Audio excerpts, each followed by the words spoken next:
Frustrations and delays will be rising at the airport. My hair's still okay? Yeah, it is. Okay. There is a look at your current delays. So we've got problems at LaGuardia. We got problems at Philadelphia. We've also got problems, by the way, in Houston.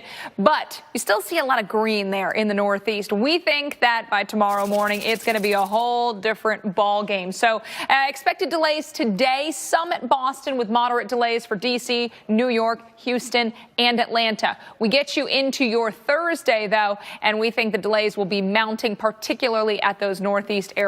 So if you have a flight tomorrow morning, check the status of it before you head to the airport. That way you don't have to be sitting around forever, Mike. Oh, those airports, and Mark, they're going to be down to maybe half the runways they normally use. So same amount of volume, less runways, huge delays. I don't expect a ton of cancellations, but I think the delays will mount to hours long tomorrow. Yeah. Get maybe that early flight if you can. Get out first flight of the day. You won't have as many problems. The really early one. Be prepared for a bumpy takeoff, though. Yeah. But they know what they're doing. Just kind of know where that bag is if you tend to get Remember that next time you fly. I know. I always try to, but I still get nervous. Yeah. I'm glad I'm not flying tomorrow. I don't like a bumpy takeoff. Thumbs up for bad acts. Gale warnings also in effect here along portions of lower Michigan, also up towards bad acts. We've got gusts 40 to 50 miles an hour possible across the area over the next few hours. Right now, gusting to 32 miles an hour in Benton Harbor, 37 mile an hour gusts in Grand Rapids. Around Saginaw, gusting to 30 miles an hour, and you can see it's that north-northwest wind that a lot of people are dealing with. Maybe more of a west wind there for Detroit, gusting to near 30 miles an hour right now. So that's another spot where you may be seeing at least some slowdown potential at the airports. Take a look at all these wind reports. We've seen winds gusting anywhere from the mid-40 mile per hour range to the mid-50 mile per hour range. So they have been gusting, and they will continue to do so as we go through the evening. Take a look at the future wind forecast.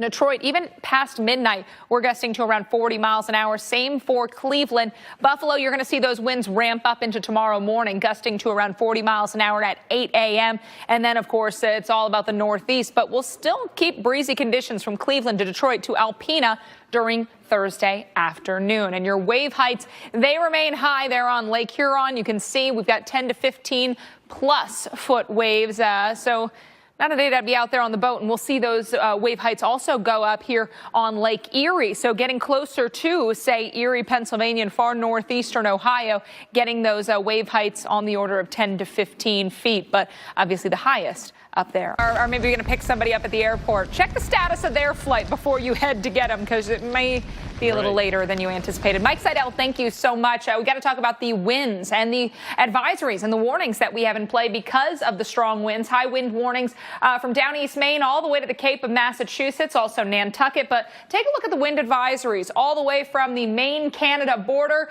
the Canada-Vermont and New York State border, down into portions of Baltimore, Maryland, and also Delaware. Baltimore, you're actually not under one of those advisories. And then we've got them into the into the Appalachians in southern Pennsylvania, down into West Virginia and the state of Virginia. So on those ridge tops, we expect some stronger gusts as well. Atlantic City right now, you are gusting to 41 miles an hour with those winds out of the south-southeast, 24 miles per hour. Allentown, Philadelphia, these are locations that have a little bit lighter wind, but we think they're going to crank up as we move forward in time. Take a look as we get into the evening and overnight, those gusts 40 to 50 plus miles per hour. Some spots could even continue to be high at Newark. Right now, delays over 2 hours, in fact, almost 2.5 hours. LaGuardia and Philadelphia, both somewhere around an hour. We've got 50 minutes at LaGuardia, just over an hour for Philadelphia. With the winds ramping up into tomorrow morning, we think we will see slowdowns, especially tomorrow.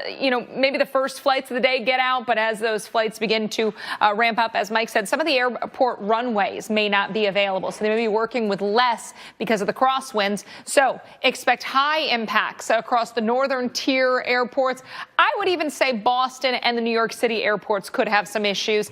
Philly, BWI, Dulles, DCA, I think at least moderate effects and delays. On the roads, we've got gusty winds that will continue. So if you're driving a high-profile vehicle, keep that in mind. Rain tapers late in the day tomorrow. I want you to watch for downed trees, power lines, and, of course, leaves on the roads, wet leaves on the roads, awfully slippery. We look at your Thursday morning rush in a place like Boston. We've got rain showers off to the west, gusty winds likely everywhere. Around lunchtime, rain showers likely. Should be a fairly light rain by that point. And the evening rush also dry, but still windy. I feel for you tonight because everybody's going to want you. Yeah.